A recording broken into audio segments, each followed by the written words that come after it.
hatimu diberitakan kepada kami. Biar benih firman-Mu ditanamkan dalam hati kami. Biar pesan-Mu hari ini boleh menjadi pesan yang kuat untuk mewarnai segenap hidup kami. Kami tahu hidup kami bukan suatu keisengan, bukan karena Engkau iseng Tuhan. Tapi hidup kami ditetapkan untuk suatu tujuan ilahi yang luar biasa. Bantu kami menghidupi tujuan itu dalam hidup kami. Bantu kami punya motor penggerak yang betul dalam hidup kami. Supaya hidup kami tidak asal bergulir begitu saja. Supaya hidup kami tidak asal-asalan Tuhan. Tapi ada sesuatu perkara-perkara ajaib yang Tuhan akan kerjakan lewat hidup kami. Ketika kami mau menjalani tujuan yang sudah Tuhan tetapkan. Terima kasih Bapak, urapi pemberitaan firman-Mu hari ini. Bukan oleh kuat dan gagah kami, tapi oleh Roh-Mu kata Tuhan.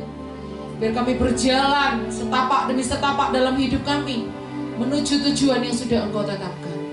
Di dalam nama Yesus kami siap menerima firman-Mu. Haleluya. Amin. Ya. Puji Tuhan. Shalom.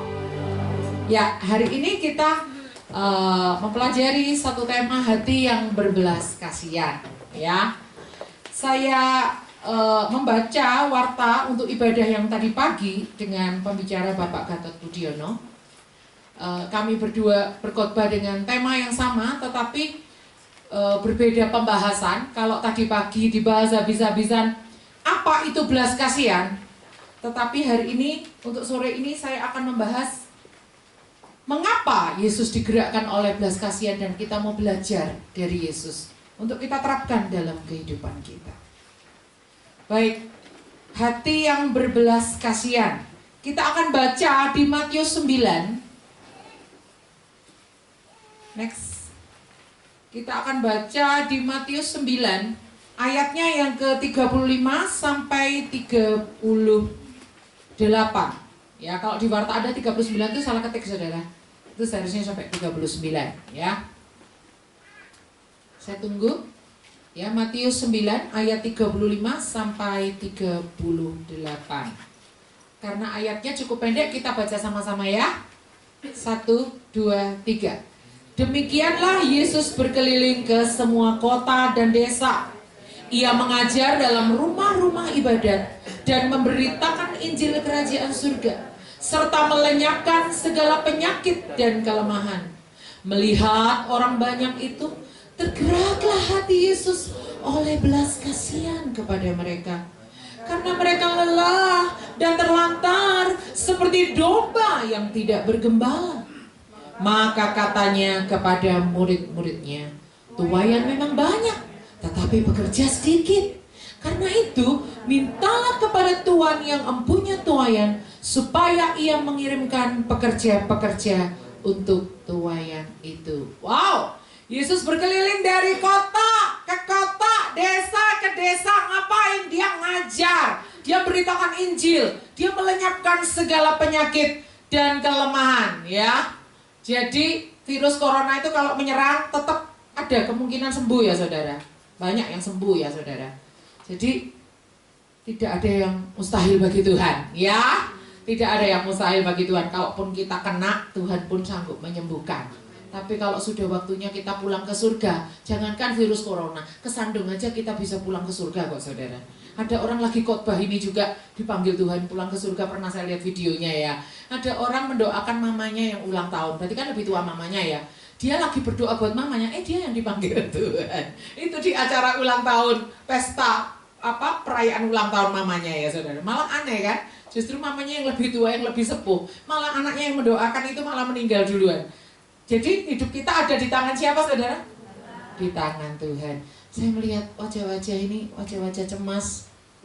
Ada tulisan di dahinya, virus corona gitu ya. Enggak ya? Enggak ya? Oke. Jadi coba lihat kanan kirinya, wajah-wajah yang dipenuhi kecemasan atau enggak ini? Oke. Ya. Next. Ya, saya sedang membaca buku. Sebenarnya saya sudah lama baca buku ini, tapi buku ini dipinjam orang, nggak dikembalikan. Biasa ya Saudara, dipinjam nggak dikembalikan, hilang Saudara. Akhirnya saya beli lagi, baca lagi. Saya sementara baca sudah mungkin sampai bab 5 ya Saudara. Karena ketika baca lagi buku yang lama nggak kita baca, dan memang buku itu penting, itu menginspirasi lagi ya, menghidupkan lagi kenangan yang sudah pernah Tuhan pakai lewat buku rohani ya. Saya sedang membaca buku The Purpose Driven Life karya Rick Warren ya. Ini buku yang sangat terkenal sekali dan terus dikembangkan ya saudara. Sangat luar biasa sekali, dan saya tergabung di dalam grup WhatsApp Hope yang isinya renungan harian singkat saudara, yang ditulis oleh Rick Warren sampai sekarang. Jadi beliau ini masih terus melayani melalui renungan harian. Ya, saya tergabung dalam grup Hope-nya itu, dan setiap hari baca renungan-renungan yang dia tulis ya saudara. Di dalam bukunya The Purpose Driven Life di halaman 15-18 dia menuliskan bahwa hidup kita itu digerakkan oleh sesuatu. Ya.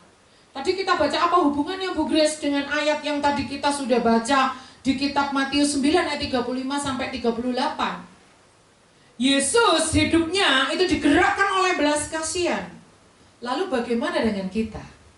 Rick Warren berkata, hidup kita digerakkan oleh sesuatu. Jadi ketika Anda bangun tidur, apa yang Anda pikirkan itu ada yang menggerakkan. Apa yang Anda doakan bangun tidur itu ada yang menggerakkan. Apa yang Anda lakukan, pilihan-pilihan kita hari ini mau ngapain, itu juga ada yang menggerakkan. Terus cita-cita kita itu juga ada yang menggerakkan. Cara kita berhubungan dengan orang-orang di sekitar kita, apa yang kita obrolkan, apa yang kita katakan, apa yang kita rencanakan, uang kita untuk apa, larinya kemana, itu semua ada yang menggerakkan. Ya. Di situ saya munculkan gambar motor penggerak mobil. Jadi saudara lihat mobil itu begitu cantik, tapi dalamnya itu jelek kayak gini ya saudara. Tapi kalau nggak ada yang jelek ini, mobil itu nggak bisa jalan saudara. Karena ini adalah motor penggerak dari mobil. Tanpa motor penggerak ini, mobil ini nggak bisa gerak. Walaupun secantik apa casingnya, walaupun secantik apa warnanya, walaupun diisi bensin penuh-penuh, walaupun supirnya mahir, kalau nggak ada motor penggeraknya, tetap mobil itu nggak bisa jalan. Betul ya saudara? Demikian juga dengan hidup kita. Ada sesuatu yang membuat hidup kita ini bergerak. Ada yang sesuatu membuat hidup kita ini mengarah ke suatu tujuan. Ada sesuatu yang membuat hidup kita ini nggak bisa diem. Ada sesuatu yang membuat motor penggerak dalam hidup kita. Seseorang kalau sudah nggak punya motor penggerak lagi dalam hidupnya, dia akan memilih bunuh diri. Seseorang kalau nggak punya lagi motor penggerak dalam hidupnya, dia akan memilih menganggur. Seseorang kalau nggak punya motor penggerak lagi dalam hidupnya, dia memilih untuk menjadi penonton. Tetapi orang yang punya motor penggerak di dalam hidupnya, dia akan berjalan ke dalam suatu kegerakan. Ya, contoh, ya. Kalau Anda pergi, ditanya sama anak Anda atau orang tua Anda atau teman Anda, mau pergi kemana Bu Grace? Pasti saya akan katakan tujuan saya.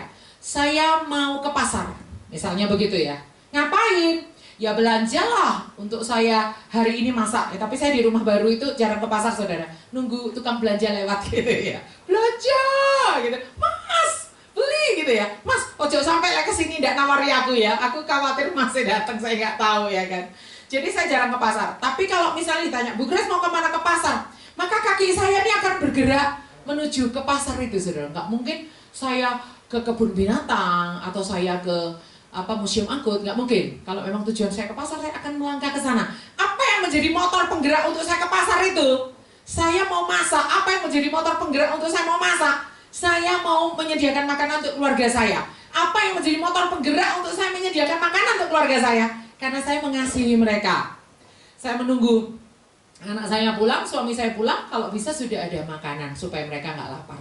Apa yang menjadi motor penggerak untuk saya mengasihi mereka? Itu bisa ditanyakan terus, saudara. Nanti akan ketemu akarnya. Karena saya dipanggil untuk menjadi salah satunya ibu rumah tangga. Yang mengasihi suami, mengasihi anak-anak. Next. Nah, sekarang coba kita renungkan. Waduh, PowerPoint saya jelas banget tuh ya. Apa yang menjadi motor penggerak dalam hidup kita? Di dalam bukunya Rick Warren tuh ditulis ada banyak hal. Ada orang yang hidupnya digerakkan oleh masalah. Ya. Ada orang yang hidupnya digerakkan oleh tekanan. Ada orang yang hidupnya digerakkan oleh batas waktu. Waduh. Jadi selalu harus diopiak-opiak gitu ya. Kalau nggak dikasih batas waktu dia nggak bisa melakukannya ya.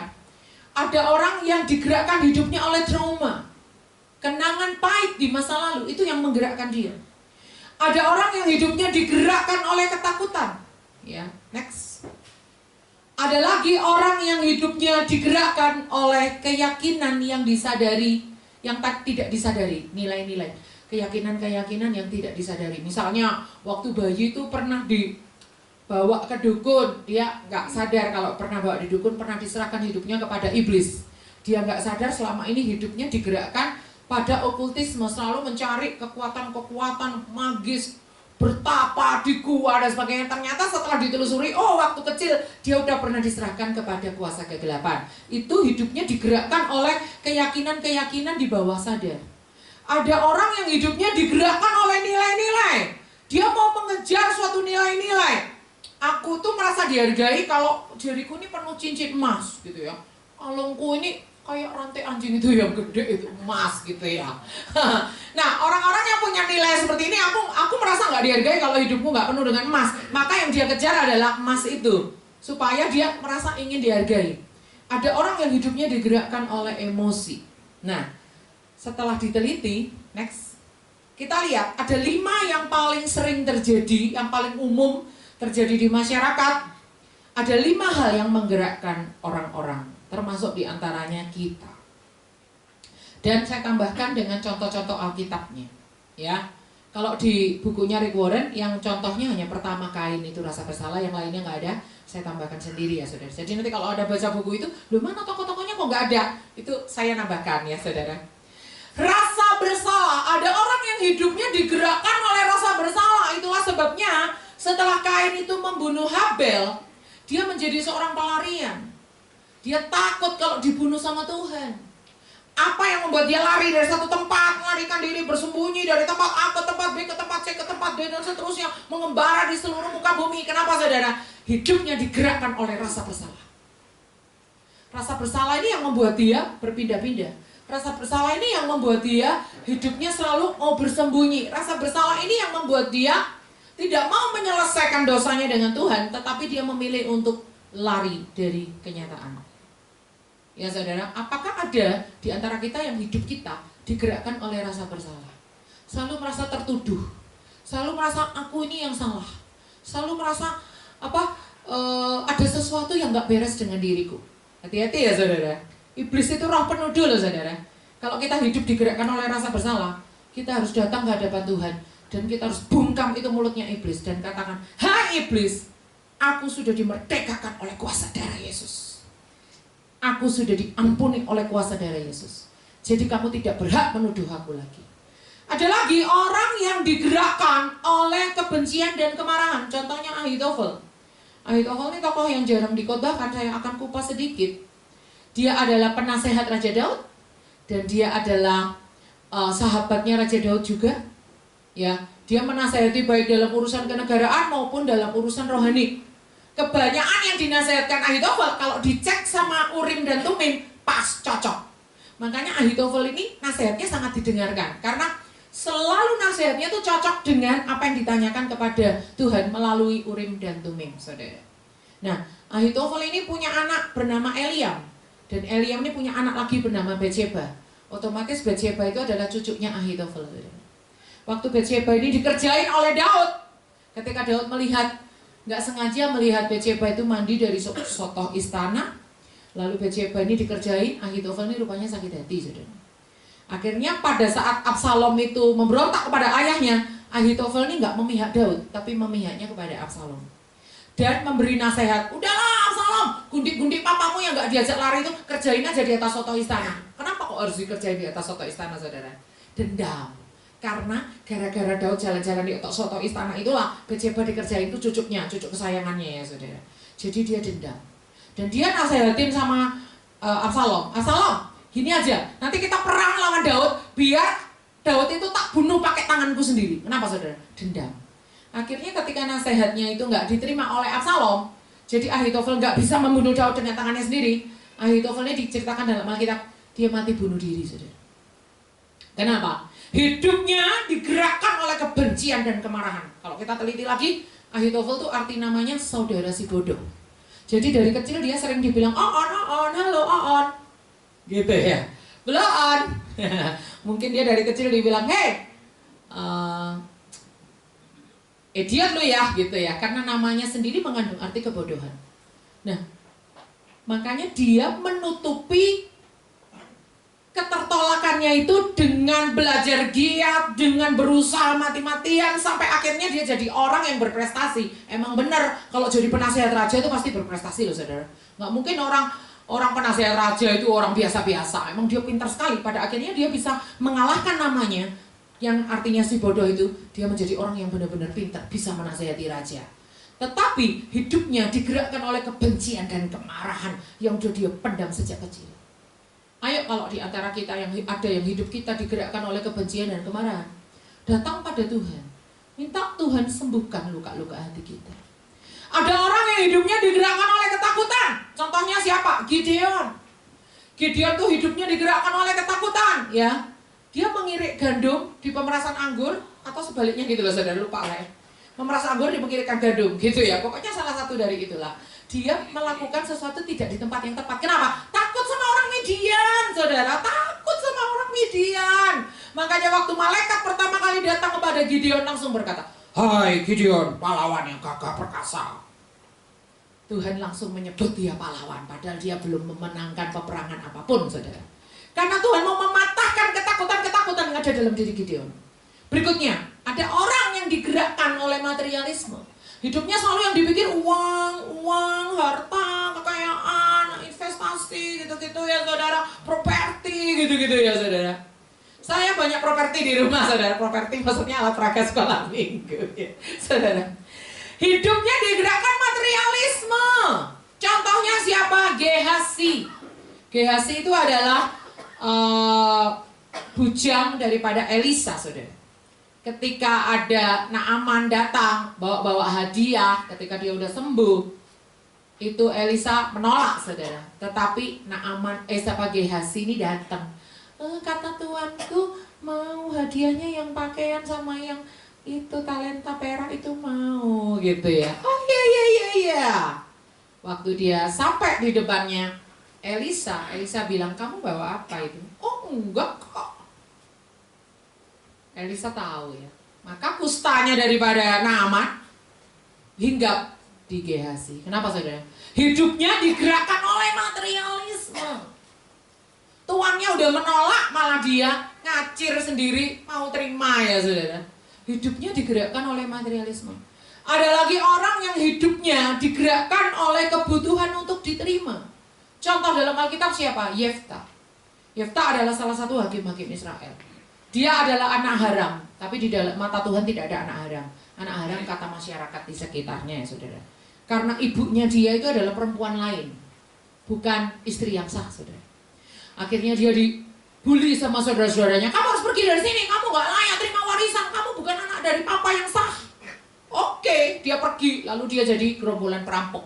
Ketuanya gerombolan perampok. Ketika saudara-saudaranya dan orang-orang Israel itu merasa ketakutan menghadapi musuh, mereka datang pada Yefta. "Yefta, kamu pulang balik dong, jangan jadi perampok. Jadi ketua rombongan, jadi panglima kami aja, perang melawan musuh." "Oke," kata Yefta gitu. Akhirnya Yefta berperang saudara. Orang yang butuh untuk diterima karena dia adalah pribadi yang tertolak dan belum sembuh dengan rasa tertolaknya, dia akan melakukan upaya apa saja untuk supaya bisa diterima. Termasuk hal-hal yang dia lakukan, hal-hal yang gak penting. Nasar-nasarnya dia kepada Tuhan bukan yang Tuhan minta. Dia bernasar, "Tuhan, nanti kalau aku pulang dari perang, siapa yang nyambut pertama kali aku pulang, maksudnya aku pulang ke rumah, siapa yang keluar dari pintu pertama kali menyambut aku, akan aku persembahkan sebagai korban bakaran." Wah, emangnya Tuhan meminta nasar yang seperti itu? Enggak saudara. Tetapi Yefta ada rasa ingin seperti diterima. Ada rasa seperti ingin, ya apa caranya supaya aku ini menjadi pribadi yang diterima. Akhirnya yang keluar tuh anak gadisnya yang belum menikah saudara. Akhirnya anak gadisnya itu sesuai dengan nasar Yefta kepada Tuhan, dipersembahkan sebagai korban bakaran. Nah, orang-orang yang punya kebutuhan untuk diterima ini manifestasinya macam-macam saudara. Misalnya dia mau aja curi-curi uang hanya untuk traktir teman-temannya, padahal dia gak lagi ulang tahun. Cuma kepengen aja traktir temennya sesering mungkin gitu, supaya teman-temannya mau terima dia. Nah, orang-orang ini biasanya tertolak, mungkin dalam kandungan, mungkin dalam pertumbuhan, mungkin ada trauma masa lalu. dia sering mungkin dibully dan sebagainya, sering dibanding-bandingkan dengan kakak dan adiknya dan sebagainya, sehingga dia kebutuhan untuk diterimanya itu sangat besar. Itu yang menggerakkan kehidupan dia. Next. Nah sekarang, kalau kita tidak mau yang 5 itu tadi, yang pada umumnya ada di dalam motor penggerak orang-orang dunia, apa yang seharusnya menggerakkan hidup kita? Yang seharusnya menggerakkan hidup kita, motor penggerak dalam hidup kita itu seharusnya adalah tujuan ilahi Tuhan dalam hidup kita. Kita harus temukan kita lahir itu untuk apa. Itu bukan tentang kita, tapi itu tentang Tuhan. Bukan cita-cita kita apa, tapi cita-cita Tuhan atas kita apa. Sekalipun ada anak haram kata masyarakat, tapi Tuhan tidak pernah menciptakan anak itu dalam kandungan ibunya dalam keisengan. Karena Tuhan itu menenun setiap janin dalam kandungan itu dengan tangannya sendiri. Otomatis tidak ada satu janin pun yang lahir ke dunia jadi bayi itu karena Tuhan itu iseng atau Tuhan kurang kerjaan, nggak ada. Apapun latar belakang kelahiran seorang anak, misalnya ya ada seorang wanita berenang gitu ya saudara, dimungkinkan seberapa juta gitu ya saudara, ada kemungkinan loh saudara nggak melakukan hubungan suami istri bisa hamil gara-gara renang loh saudara, bisa aja loh saudara. Kalau ada sel sperma masuk membuai, bisa, pernah itu terjadi. Berarti kalau itu nanti jadi bayi, jadi janin, berarti itu kenapa? Ketidaksengajaan, berarti Tuhan iseng. Enggak saudara, Tuhan enggak pernah iseng. Sampai bayi itu ada, sampai bayi itu lahir, termasuk kita semua, kita ada di dunia ini, bukan sebuah produk iseng. Tuhan menciptakan kita dengan setiap tujuannya. Tuhan menciptakan Mbak Ria, itu ada tujuannya. Tuhan ciptakan Pak Abdiel, itu ada tujuannya. Tuhan ciptakan itu apa? Ibu Dwi, itu ada tujuannya. Tuhan ciptakan Bu Robi, itu ada tujuannya. Kita harus temukan Tuhan, tujuanmu menciptakan aku ini apa?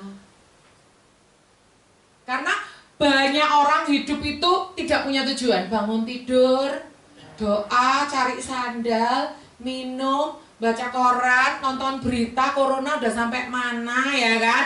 Terus setelah itu berangkat mandi, berangkat kerja, pulang kerja, capek tidur, besok gitu lagi gitu terus. Kalau ditanya tujuan hidupmu apa? Apa ya? Ya pokoknya aku tiap hari kegiatanku itu. Kalau ditanya, kamu tuh mau lari kemana? Arah hidupmu tuh kemana? Nggak bisa jawab. Karena hidupnya hanya suatu rutinitas belaka. Tidak ada motor penggerak sebagai tujuan ilahi. Itu nggak ada di dalam hidupnya. Ayo kita harus temukan apa yang membuat Yesus itu selalu di dalam pelayanannya itu dia bergelora, dia selalu berapi-api, dikatakan dia selalu berbelas kasihan. Apa yang membuat Yesus seperti itu? Ayo kita belajar dari Yesus. Mari kita belajar dari Yesus. Next. Yesus kenapa didapati selalu digerakkan oleh belas kasihan? Lihat orang anak yang mati, Yesus digerakkan belas kasihan. Lihat orang sakit, Yesus digerakkan belas kasihan. Lihat keluarga yang berduka karena ada anggota keluarga yang meninggal, Yesus digerakkan belas kasihan. Saya sekarang coba mau ngajak Anda berimajinasi, berpikir ya. Selama Yesus melayani lebih kurang 3,5 tahun, berapa ribu orang sakit yang dia temui? Banyak ya mungkin ya. Banyak ya, dia menyembuhkan orang kusta, orang tuli, orang bisu, orang apa. Tapi nggak semuanya dicatat dalam Alkitab dong. Tetapi sebenarnya banyak orang sakit yang Yesus sembuhkan. Mungkin di orang sakit yang ke-1000 Yesus bisa bosan nggak? Orang sakit lagi. Kemarin kan udah pelayanan orang sakit. Sekarang orang sakit lagi. Kok udah habis-habisnya ya orang sakit ini ya. Kok ya pas di zaman aku melayani banyak orang sakit gitu loh. Apakah Yesus seperti itu? Ketemu lagi dengan orang-orang yang nangis karena keluarga yang meninggal, anak muda dinain lah, ada seorang perempuan umur 12 tahun lah, Lazarus lah, orang mati lagi. Aduh, apakah Yesus pernah berkata gitu dalam hati? Bosan aku, orang mati lagi. Ketemu lagi keluarga yang mewek-mewek. Duh, jelei ya kalau orang Jawa Tengah bilang. Ngebosenin gitu ya saudara. Enggak saudara, mau orang mati yang ke-1000 kayak mau orang sakit yang ke-20.000 kayak, Yesus gak pernah didapati bosen. Yesus gak pernah didapati kehilangan hasrat. Selalu dikatakan Yesus tergerak hatinya oleh belas kasihan. Kita harus belajar dari Yesus. Kenapa Yesus bisa gak bosen? Pertama, karena Yesus tahu tujuan hidupnya. Kita akan lihat di Matius 18 ayat 11. Karena Yesus tahu apa yang menjadi tujuan Bapa dalam hidupnya. Di dalam Matius 18 ayat 11 dikatakan, karena anak manusia datang untuk menyelamatkan yang hilang. Kalau dalam perikop ini bicara tentang penyesatan anak-anak, Tuhan menegur. Jangan sampai para pengajar ini menyesatkan nanti batu kilangan ditutup dengan ayat ini. Maksudnya gini loh, hei, aku ini datang untuk nyelamatin, malah kamu sesatin. Gimana sih istilahnya kayak gitu ya saudara. Ditutup dengan kata, karena anak manusia datang untuk menyelamatkan yang hilang. Itu tujuan Yesus datang. Jadi kalau kita menyesatkan anak-anak, kita seperti menghalang-halangi tujuan Yesus. Makanya anak-anak itu jangan sampai disesatkan. Di sini dikatakan karena anak manusia datang untuk menyelamatkan yang hilang. Kata untuk ini berbicara tentang tujuan. Yesus tahu betul tujuan hidupnya apa. Makanya kenapa dari lahir dia lebih kurang umur 12 tahun, terakhir nama Yusuf dicatat di situ. Nama Yusuf ayahnya Yesus nggak pernah muncul lagi, cuma Maria terus. Diperkirakan oleh para ahli Yesus melanjutkan pekerjaan orang tuanya menjadi tukang kayu. Dia bukan cuma anak tukang kayu, dia juga tukang kayu. Itu ditulis di kitab Markus ya saudara. Kenapa Yesus jadi tukang kayu sampai lebih kurang umur 30 tahun saudara? Kenapa saudara? Ya tetap untuk menyelamatkan yang hilang. Karena tukang kayu itu pekerjaan fisik saudara. Belah kayu, gergaji, apa semua itu pekerjaan fisik. Kenapa Yesus harus fitness dulu saudara sampai umur 30? Halo? Ya supaya fisiknya kuat nanti kalau menaik ke salib ya saudara. Kalau fisiknya Yesus gak kuat, saya gak percaya kalau gambar Yesus krempeng-krempeng kayak gitu saudara. Gambar Yesus di salib itu dia sterk loh saudara. Ya, six pack ya. Yesus itu fitness tiap hari saudara. Sampai umur 30 dia siapkan fisiknya. Kenapa dia harus jadi tukang kayu?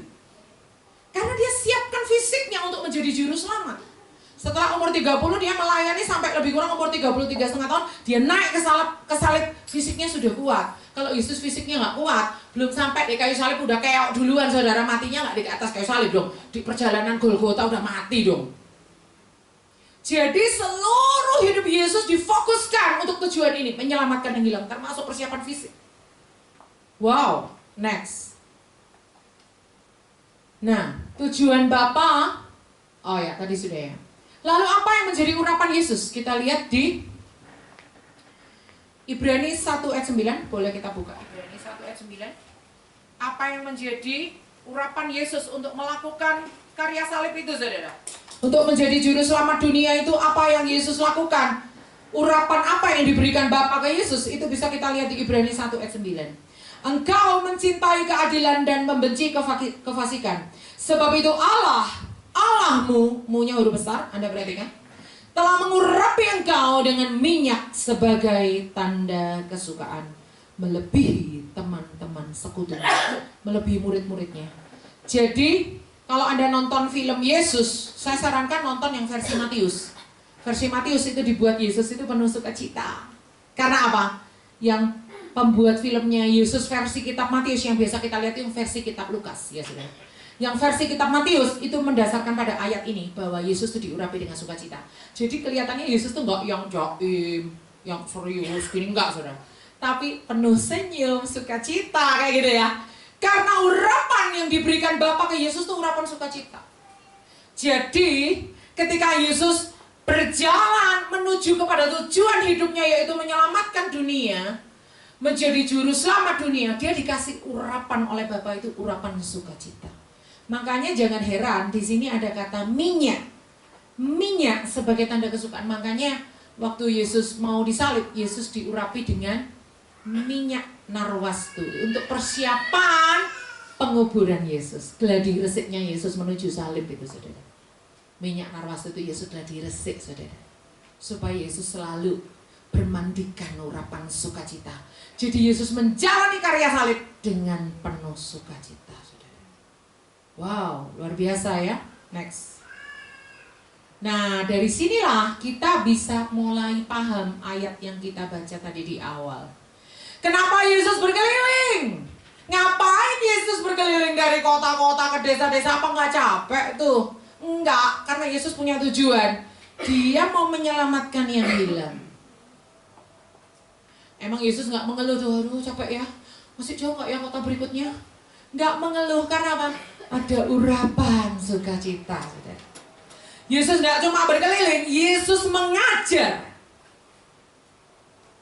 Jadi Yesus tuh pembicara juga ya, saudara. Wow, mengajar dari rumah ibadat satu ke rumah ibadat yang lain. Bosan nggak sih Yesus ngajar terus gitu?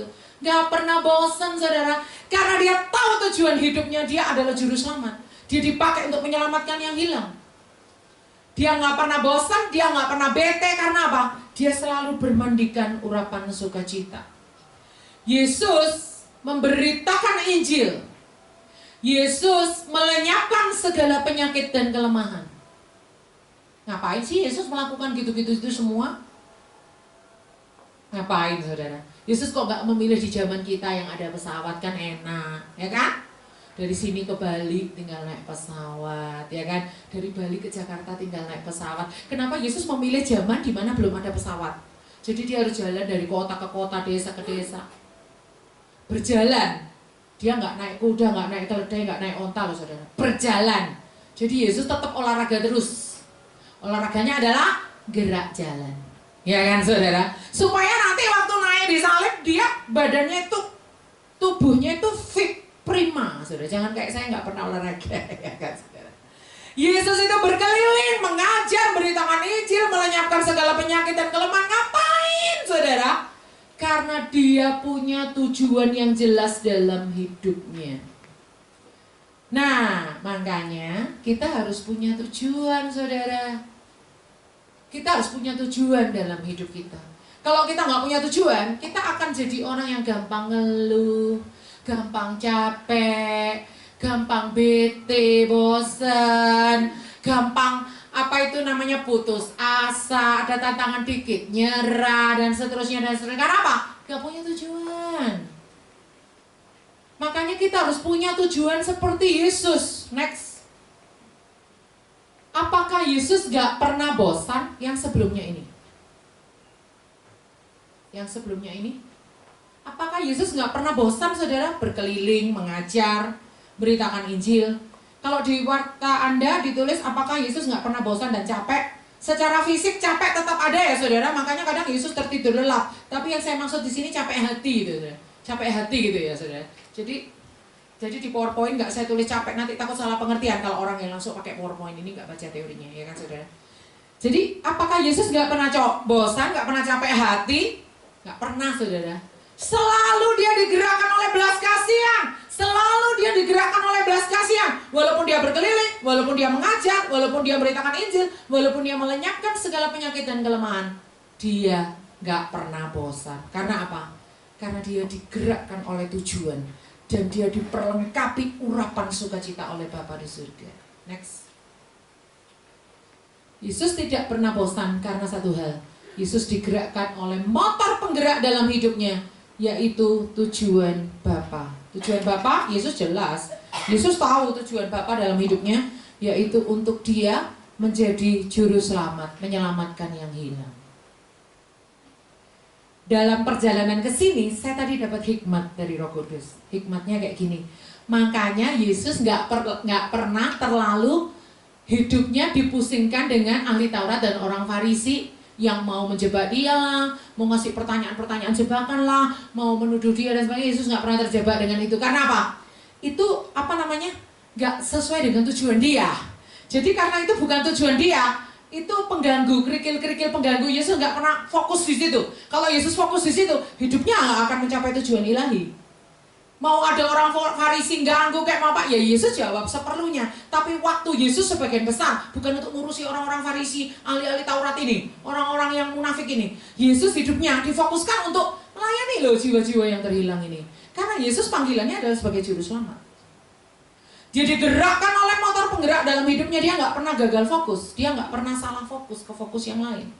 Yesus dipenuhi oleh urapan sukacita. Itu yang membuat Yesus tidak pernah bosan. Next. Dan Yesus digerakkan oleh belas kasihan. Di ayat yang tadi kita baca di awal, Yesus digerakkan oleh belas kasihan. Karena apa? Dia dipanggil untuk menjadi juru selamat.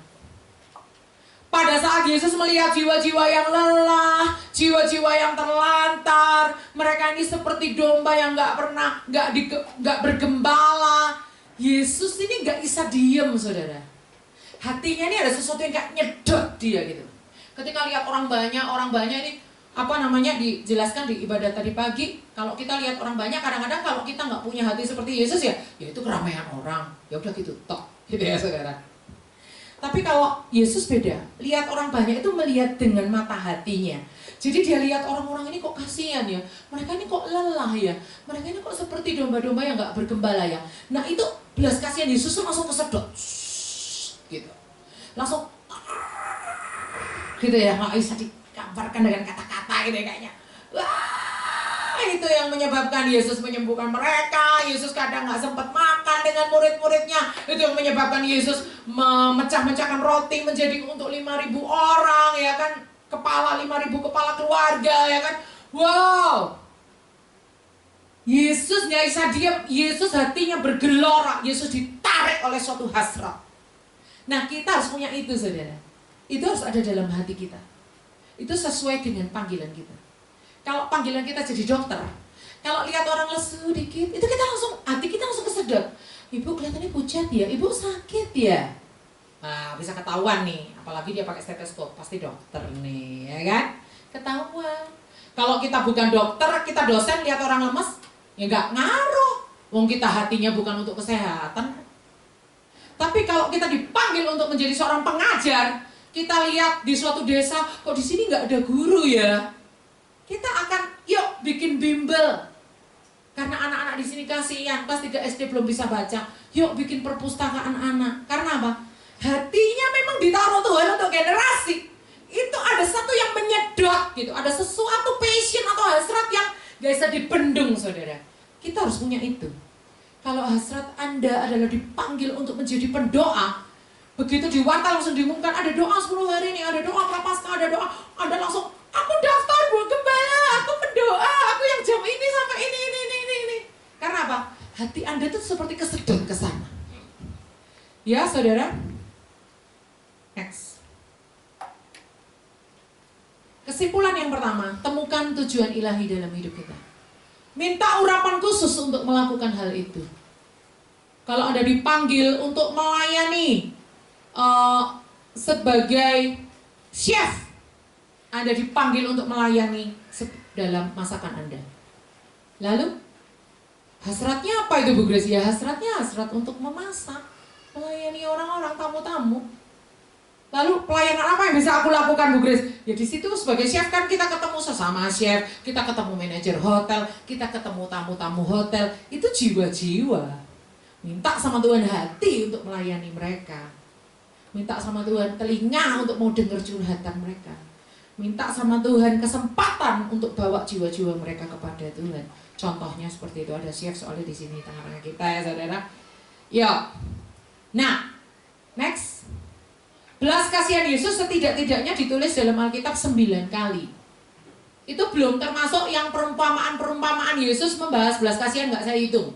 Yang saya hitung hanya kata-kata Yesus yang mengandung tindakan Yesus yang mengandung belas kasihan itu setidak-tidaknya tulis dalam 9 kali di Alkitab. Di warta kita saya tulis ayat-ayatnya, tapi dalam khotbah ini saya nggak mengajak Anda membacanya satu persatu karena waktu ya. Artinya kalau 9 kali ditulis di dalam kitab Injil Yesus berbelas kasihan, maka tergeraklah Yesus oleh belas kasihan, maka Yesus tergerak oleh belas kasihan, bla bla bla bla. Itu artinya di dalam setiap kesempatan Yesus belas kasihannya itu hasrat untuk berbelas kasihan itu terus menggelora di dalam dirinya, gak pernah padam. Ya, ditulis di Matius 14 ayat 14, Markus 1 ayat 41 terus saudara. Sampai saya tulis di warta Markus 8 ayat 2. Artinya Yesus hasratnya gak pernah padam. Gimana caranya menjaga passion atau belas kasihannya Yesus nih? Gimana caranya Yesus jaga supaya belas kasihan atau hasratnya dia ini terus membara. Lihat orang sakit nggak pernah bosan untuk menyembuhkan. Lihat orang miskin nggak pernah bosan untuk beritakan kabar baik. Lihat orang mati nggak pernah bosan untuk membangkitkan dan seterusnya. Ada resepnya. Nah ini yang harus kita belajar dari Yesus. Yang pertama, Yesus tidak pernah bermain aman. Wah, bermain aman itu maksudnya gimana ya? Kita buka Yohanes 12 ayat 27. Untuk menyelamatkan yang hilang, satu-satunya jalan adalah jalan salib. Di dalam Yohanes 12 ayat 27 ditulis seperti ini. Sekarang jiwaku terharu, dan apakah yang akan kukatakan? Bapa, selamatkanlah aku dari saat ini. Oh tidak, sebab untuk itulah aku datang ke dalam saat ini. Ini doa-doa Yesus terakhir sebelum Yesus naik ke karya salib. Jadi Yesus ngomong gini, hah? Apakah aku akan berdoa, Bapa selamatkanlah aku? Enggak, ya. Justru untuk saat seperti ini yang aku datang. Aku gak akan menghindar dari jalan salib ini. Aku gak akan menghindar dari Via Dolorosa ini, saudara. Wow, karena apa? Yesus tidak mau bermain aman. Kalau untuk jadi juru selamat dia harus manggul salib. Yes, ambil. Kalau untuk jadi juru selamat dia harus naik ke Golgota. Ya, aku mau lakukan. Kalau untuk menjadi juru selamat dia harus dihina, dia harus diolok, dia harus ditampar, dia harus diludahi, dia harus dikasih mahkota duri, dia harus dihina, ditutup mukanya, digoda-goda, dikasih jubah ungu, bla bla bla. Ada 180 penderitaan Yesus di kayu salib, saudara. Saya daftarkan 180, itu mungkin lebih ya, saudara. Hanya yang sempat saya daftarkan 180. Termasuk penderitaan psikis, nggak cuma fisik, saudara. Yesus nggak mau bermain aman. Makanya saudara, kalau kita punya tujuan hidup, kita digerakkan oleh suatu motor yang menggerakkan kita untuk mencapai tujuan ilahi dalam hidup kita, dan kita diberi urapan khusus sama Tuhan, jangan bermain aman, saudara. Ada banyak kerikil-kerikil yang akan kita hadapi dalam hidup kita. Jalani. Next. Yesus manunggal dengan Bapa. Salah satu ayat aja saya bacakan. Yohanes 14 ayat 10. Di situ ada banyak ayat, saya bacakan salah satu saja. Tidak percayakah engkau bahwa aku di dalam Bapa dan Bapa di dalam aku? Apa yang aku katakan kepadamu tidak aku katakan dari diriku sendiri, tetapi Bapa yang diam di dalam aku, dialah yang melakukan pekerjaannya. Makanya jangan heran kalau di kolam Bethesda banyak yang sakit, Yesus cuma sembuhkan satu tok. Karena apa? Yesus nggak main-main, Yesus nggak main rombongan. Kalau Bapa menghendaki yang disembuhkan orang itu, ya orang itu tok. Yesus melakukan nggak asal-asalan. Yesus berdasarkan apa yang Bapa tunjukkan. Apa yang Bapak lakukan, apa yang Bapak katakan, itu yang Yesus katakan. Itu ayat-ayat lain bisa Anda baca nanti di rumah. Bahwa apa yang aku katakan bukan dari diriku sendiri, tetapi dari Bapa yang diam di dalam aku. Kalau kita kepengen punya tujuan yang jelas dalam hidup kita, Bu Grace, aku udah susah dengar khotbahnya Bu Grace, tapi kalau ditanya tujuan hidupku apa, aku belum bisa jawab, aku bingung. Caranya ya apa Bu Grace, cara menemukan tujuan hidupku? Di buku-buku banyak dibahas, saudara. Tapi yang paling penting, kalau kita manunggal dengan Bapa, kita akan tahu. Kita akan tahu. Kalau kita bergaul dengan Bapa, kita akan tahu tujuan hidup kita apa. Next. Melakukan kehendak Bapa sebagai makanan. Di dalam Yohanes 4 ayat 34. Ya saudara. Kayaknya di warta itu nggak tertulis ayatnya, Anda bisa tambahkan sendiri. Yohanes 4 ayat 34. Jadi, Yesus menganggap melakukan kehendak Bapa itu makanan buat dia. Ayatnya seperti ini bunyinya. Makananku ialah melakukan kehendak Dia yang mengutus aku dan menyelesaikan pekerjaannya. Anda kalau mau makan tuh semangat gak, saudara? Semangat ya. Kalau Anda gak semangat berarti Anda sakit. Kalau orang gak sakit tuh mulutnya pahit jadi gak mau nafsu makan. Betul ya? Tapi selama Anda sehat, Anda kalau makan nafsu gak? Nafsu. Iya, apalagi saya nambah, ya kan? Ya kan? Terus yang berikut adalah makan itu suatu kebutuhan, bukan kewajiban. Jadi Yesus menganggap melakukan kehendak Bapa itu kebutuhan dia, bukan kewajiban. Bukan karena disuruh-suruh sama Bapa, Yesus sembuhkan tuh orang itu, kasihan, tuh bangkitkan tuh kamu tumpang tangan anak-anak kecil tuh yang umbelen tuh, enggak apa-apa, tumpang tangan aja. Yesus gak seperti itu, saudara. Karena dia menganggap kehendak Bapa itu yang dia lakukan itu makanan. Jadi dia melakukannya dengan penuh hasrat, dan dia menganggap itu kebutuhan. Kalau aku hari ini gak makan, aku lapar. Jadi kalau hari ini aku nggak melakukan kehendak Tuhan, kayaknya ada sesuatu yang aneh, ada sesuatu yang kurang. Aku kayaknya belum memenuhi sesuatu nih, kebutuhanku adalah menyelesaikan pekerjaan Bapa. Dan ada rasa lapar bila tidak dilakukan. Makanya kalau Yesus sampai nggak melakukan kehendak Bapa setiap hari, hari itu Yesus akan lapar. Lapar apa? Lapar kehendak Bapa. Saya punya ponakan di Magelang tuh lucu. Waktu kecil dia kalau mau minta snack itu bilangnya gini, "Ma, lapar cookies." Saudara, lapar cookies gitu ya. Padahal itu bukan istilah orang Manado, istilah anak itu sendiri ya. Maksudnya minta snack gitu ya, saudara. Ada rasa lapar bila tidak dilakukan. Itu makanya Yesus mengatakan, kalian tahu nggak makananku apa? Makananku adalah melakukan kehendak Bapa dan menyelesaikan pekerjaannya. Menjadi sesuatu yang enak. Makanan itu kan enak. Menjadi sesuatu kebutuhan, bukan kewajiban. Menjadi sesuatu yang lapar kalau tidak dilakukan. Next. Yang keempat, rahasianya Yesus. Kenapa Yesus selalu hasratnya belas kasihan itu nggak pernah padam? Karena Yesus selalu terhubung dengan Bapa dalam doa. Yang manunggal dengan Bapa tadi saya bedakan dengan doa, karena doa itu juga mengandung yang namanya aktivitas doa.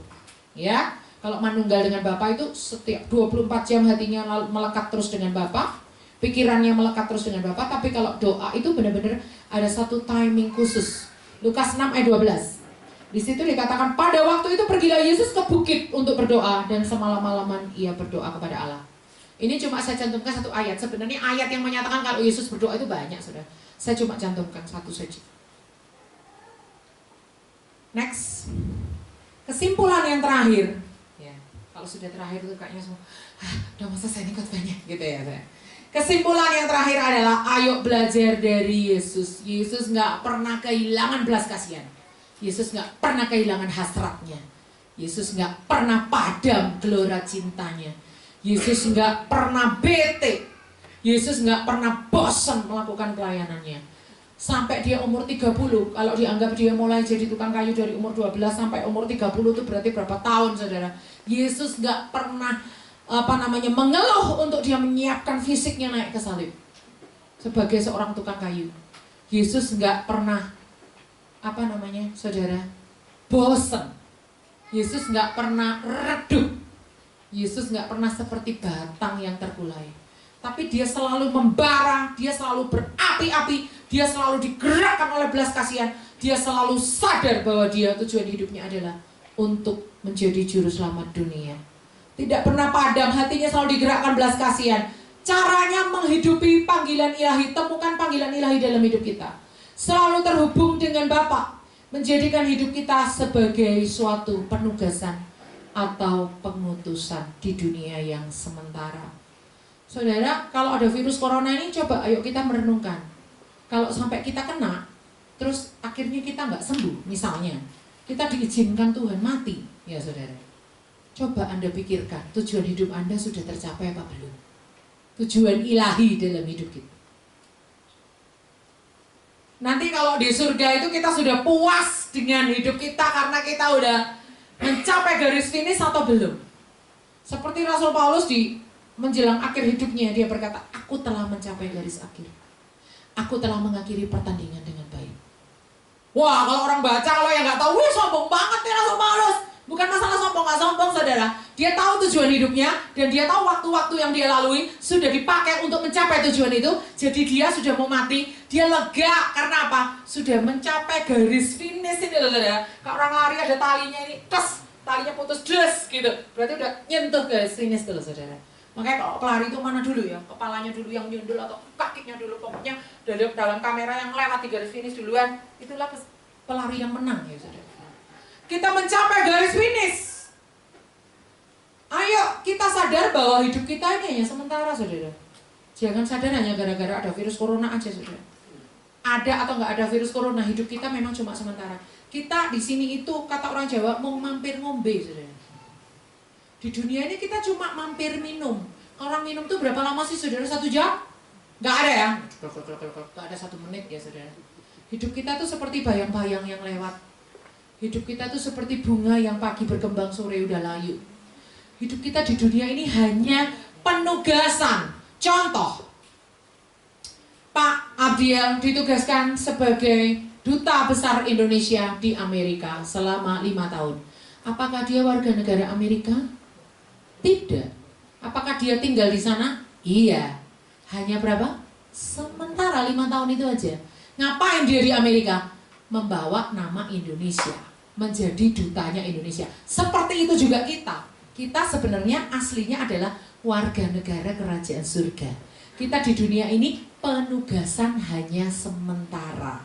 Oleh karena itu, karena waktunya singkat, kita jangan sampai habiskan waktu kita tanpa tujuan yang jelas. Ada yang bisa angkat tangan visi gereja kita apa? Boleh angkat tangan? Ada yang tahu?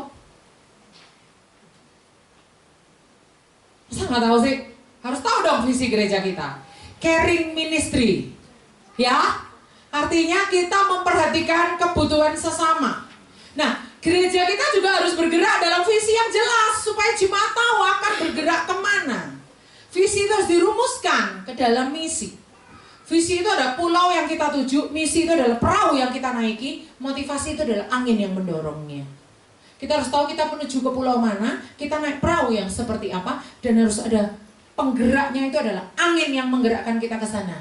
Apa yang menjadi penggerak kita? Nah, tema ini sangat pas dengan gereja kita, caring ministry, karena untuk caring ministry kita butuh belas kasihan. Semua kita dipanggil seperti Yesus. Kita harus digerakkan oleh belas kasihan ilahi. Mari kita tutup doa. Terima kasih Tuhan. Kami mau hidup kami digerakkan oleh tujuan ilahi yang sudah Engkau tetapkan sejak dalam kandungan ibu kami. Itu terkait dengan setiap DNA yang turun di dalam darah kami.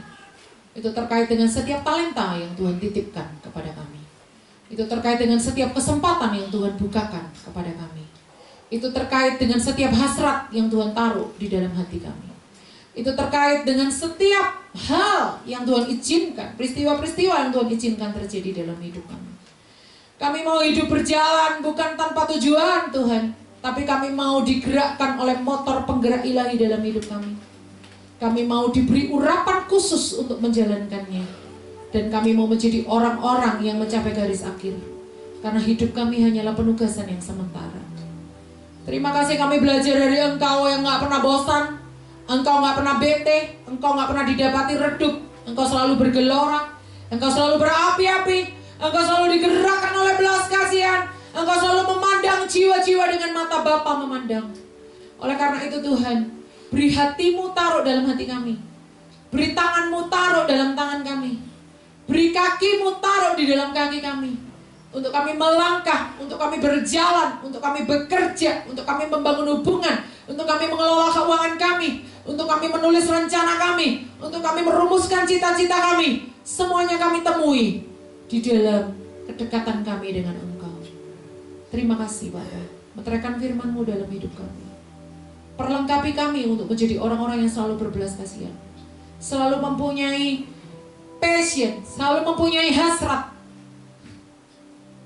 Jangan biarkan kami digerakkan oleh kepahitan, kenangan buruk di masa lalu, penolakan, balas dendam dan sebagainya.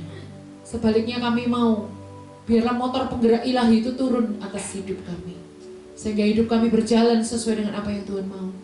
Sasaran penciptaan yang Kau tetapkan dalam hidup kami itu tercapai Tuhan.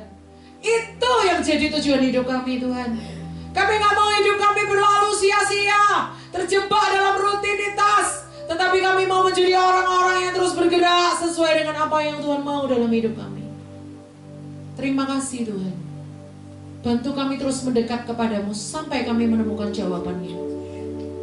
Bantu kami menunggal dengan Engkau sampai kami menemukan apa tujuanmu menciptakan kami. Terima kasih Bapak, kami sudah belajar dari kehidupan-Mu Yesus. Di dalam nama Yesus, meteraikan firman-Mu dalam hidup kami bersyukur. Haleluya. Amin.